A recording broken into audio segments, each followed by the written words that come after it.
Hello my Wolfpack and welcome to the RBL Season 2 draft analysis video. So I have joined a doubles league. Yeah, that's right, doubles. Doubles, not singles, doubles. I have never played doubles in my life. Why have I done this? I don't know. But we're going to see if these skills are transferable. We're going to see if, you know, my battle records are going to hold up. And yeah, this is obviously the thumbnail that you will see on the video, and I'm just going to go through a slideshow of my Pokemon. I'm going to explain why I chose them, what benefits I think I have from them, and kind of some thought process I had.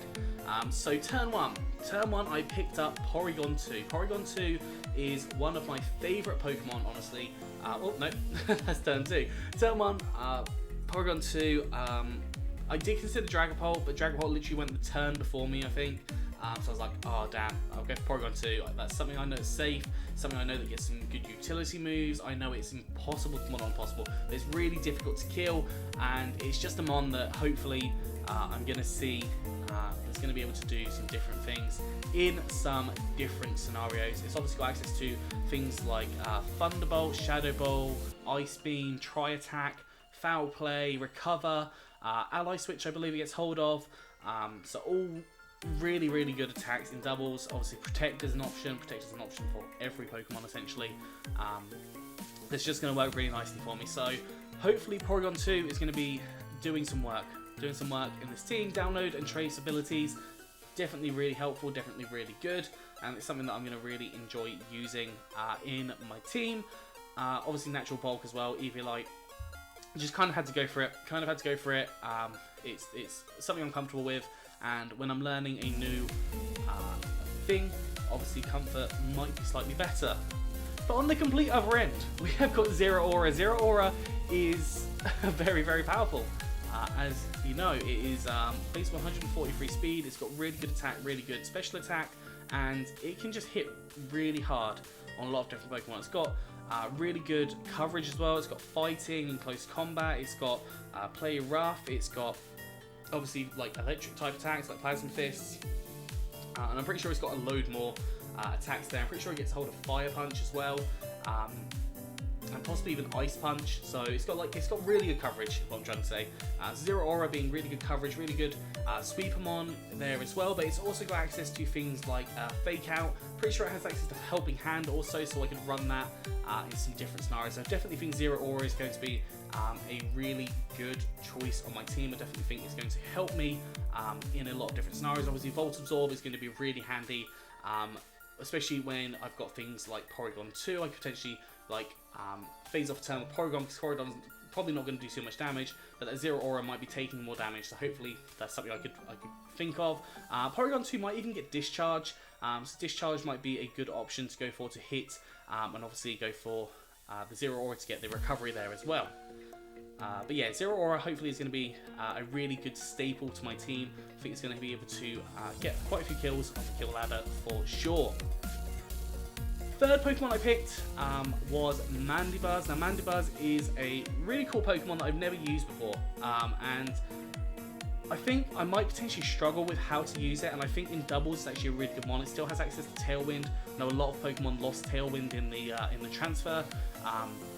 Because VGC you can only use moves that are learned in-game, you can't use any transfer moves, or legacy moves as they're sometimes referred to.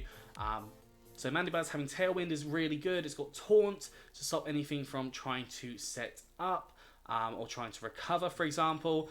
It's got access to things like Foul Play. It's got access to like Heat Wave. Lots of different moves. Obviously it's very bulky, it's more difficult to kill, and it is a ground immunity. And that is something that I just really needed with this team. Not that knowing that the rest of the team was going to look like this, but yeah, I had a thought, and I knew that I was definitely drafting at least one more electric type Pokemon, which I'll give you that hint now, which you're going to find out in like 2 minutes time. But I thought Mandibuzz is a really cool Pokemon to use. I've never really used it before, so I thought screw it, let's give it a go, let's see what it does and see how it works. I've seen a couple of other people use it to really great success. It's got Overcoat, which is really handy considering I am running some sand on my team as well, so hopefully that can be really helpful there. Going on, we have decided to go for Dragalge here. I think that's how you say it, and I know this was definitely a snipe on someone. So yeah, Dragalge is really good because one, it's especially defensive as all hell. It is not going to be taken out very easily on especially defensive front. It is a poison dragon type. Dragon typing obviously is really good in general, and I think poison typing also is really good. I think it's a slept on type. But the really good thing about Dragalge is its moves. It gets access to things like Surf and Sludge Wave, which are multiple hitting moves. They hit multiple different Pokemon, so that can be really helpful. In this league, we are allowed to Dynamax / Gigantamax, which is really helpful for Dragalge potentially, because I could end up going for like Max Ooze setups as a possibility there as well. So that's something that I could definitely get down with in that scenario. So I think Dragalge was really good, and also a Pokemon that I've just really wanted to draft for years upon years. I've just always loved it, but I've never seen the opportunity to draft it, and now I've gone for it. I'm really excited.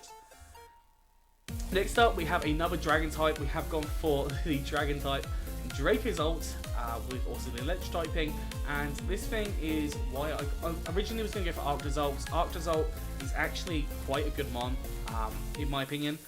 Looking at Arctozolt as an Ice and Electric type stab, having the ability to use Slush Rush, I was considering going for like Vanillux, or originally I was going to go for a Alolan Ninetales, but it got taken literally like 2 turns before me, which was really annoying. I think that was originally going to be my turn 3 pick, which obviously should not have let go that far at that point. Should have definitely gone for it on turn 2. That's just my bad entirely. But yeah, decided to go for Sand instead, because at this point the Arctozolt had also been taken. I was going to take the Arctozolt this turn, but it was taken again, but literally 2 turns before me, sniped by the same person twice. So yeah, Dracozolt is going to hopefully be able to do things here. It obviously gets access to Sand Rush, so it can double its speed. It's also got Volt Absorb, so if I want to run kind of a Discharge set on this, or Discharge and Zero Aura, that could definitely be like a really good combination there as well. Obviously I just need to keep an eye out for ground type Pokemon. We have got Dragon Claw, which is going to be really good potentially as well, but we've also got on the special side of things, it's got like Flamethrower, Fire Blast, and just, yeah, good special attacks as well. So that's something that I definitely think is going to go down quite well. Bolt Beak, obviously, is a really good attacking move. So that's kind of my thoughts with Dracozolt. This is just going to be one of my hard-hitting Pokemon. Next up, we've got our Sand set. We've got Hippowdon. Excuse me, just need to take a drink because I've been recording a lot. We've got Hippowdon. Hippowdon is a really fun Pokemon to use. I really like it. And that being said, I haven't used it much. I've used it like 4 or 5 times in like random battles. I haven't used it like in a draft format because I've never run a Sand team, but I thought Hippowdon would work really nicely here. Just having that ground type, obviously this gives me another electric immunity. No one wants to bring electricity against me, but it does mean that obviously it's neutral to ground, so it's not too much of a concern. It sets up my Sand, and that's part of the reason that I got it. But it does have quite a few nice different moves there. It's got access to things like Earthquake. I think it also has Crunch, Rock Slide, Iron Head. There's quite a few different moves it can get. It also has the ability to slack off to get some health back, which can be really helpful, and it's also slow and can mean that my team can run in a Trick Room. So I've also got Dracozolt and Zero Aura and Mandibuzz, which Mandibuzz allows to support with the Tailwind for my speedy team, but I then also got Porygon 2, Dragalge and Hippowdon so far, which I can run on a much slower team with the Trick Room. So that's kind of my split so far. Next up, I went for G-Max Alcremie. Yeah, this is obviously I didn't really want to run Alcremie, and it was really annoying because it was the one Pokemon that fit my team the best. And Alcremie, because we don't have to G-Max it, it's actually really good. It has things like Decorate, which can be really handy to use on a lot of different Pokemon. I'm pretty sure it gets a few more different support moves that are really good in doubles. I remember looking through and just seeing like loads of moves that really worked. Possibly has Helping Hand, I'm not 100% sure on that one, but I know it had several really good moves that I really wanted to use and I really thought would definitely work well with that team. It's also, I think both of its abilities are kind of designed towards doubles, which can be really helpful. G-Max, I think it's G-Max Finale, is the recovery one, I think. I think that's why I kind of drafted it, because it allows me to get some recovery on my teammate as well, kind of like a life dew, essentially, but I also get damage off. with my standard fairy, and this is also especially defensive and pretty slow as well, so it kind of goes into that Porygon 2 Trick Room. But if I put a Tailwind on it, I could also run it as fast sweeping, so definitely something that's going to be really, really good in this team, and something that I think I definitely will be able to bring and definitely be able to use quite a bit. I'm loving how Alcremie works. Honestly, I've been obviously running it in the TBL, and I really do love the Alcremie and how it will kind of destroy some different things, or like just absorb hits from things. Next up, we've got Ordino. Ordino was in Tier 4. Now, I wasn't 100% sure on this. Actually, no, I was. Early on, I was like, wow, Ordino's in Tier 4. That seems like a Pokemon that should be much higher than that, because it's really good support Pokemon in doubles, from what I can see. I think you get Life Dew, Heal Pulse, Entrainment. You've also got things like Hyper Voice Throat Spray as a possibility. You have got Protect, obviously, as all Pokemon get Protect. A couple of different like coverage moves as well. But yeah, just I saw Ordino, and I just thought that seems like a really good kind of doubles mon, and for it to be such low tier, I thought I definitely needed to pick it up as a mon, because it just needed to be picked up as far as I could see. Next mon we've got is Roselia. Now this is kind of the penultimate mon. At this point, I was the only person that could have had a tier 2 now. Points wise, I could only have tier 2. Everyone else had lower points, so I was like, I might as well wait till round 10 and just go for the round 5 mon I want, just in case someone snipes it. And I went for Roselia here. Roselia, obviously, Toxic Spikes, which not as good in doubles, especially in the 4v4 format. But it's got access to things like Sleep Powder, like Choice Scar Sleep Powder could potentially be a thing, which I'm going to try and make work one week, I'm sure. We've got things like Choice Specs even could work, like if I went for a minus speed Choice Specs, I'm pretty sure Roselia could hit quite hard on some different Pokemon there. So yeah, I think Roselia is definitely going to be a really helpful mon in this team. Obviously it's a second poison type, but it is a grass type, which could definitely be helpful in some scenarios. And it's a tier 5. Tier 5 in this league is basically kind of not fully evolved Pokemon, and a lot of them are not very good, whereas I think Roselia was actually one that you can draft, that you can make use of, so that was kind of my thought process there with the Roselia. And moving on to the last Pokemon, we've gone for Arcanine. Arcanine is another Pokemon that I'm really comfortable with. I've used it in so many different ways over the years. You've got Intimidate, you've got Justified with possibly like Beat-Up or any Dark type attacks. You have got really good coverage. You've possibly even got Burn Up as an opportunity, because Arcanine gets Burn Up is really, really good. You've got Physical or Specially Run. You can do it either way. Morning Sun to heal yourself up. Lots and lots of different shenanigans that Arcanine can run there, definitely. I did think about kind of the fire type, and do I need a fire type when I've got so much ground weakness already? But I thought, screw it, we'll go for it. And yeah, let's see. So overall on my team, I think I went too bulky. That's the biggest thing I think. I think I went with too much bulk.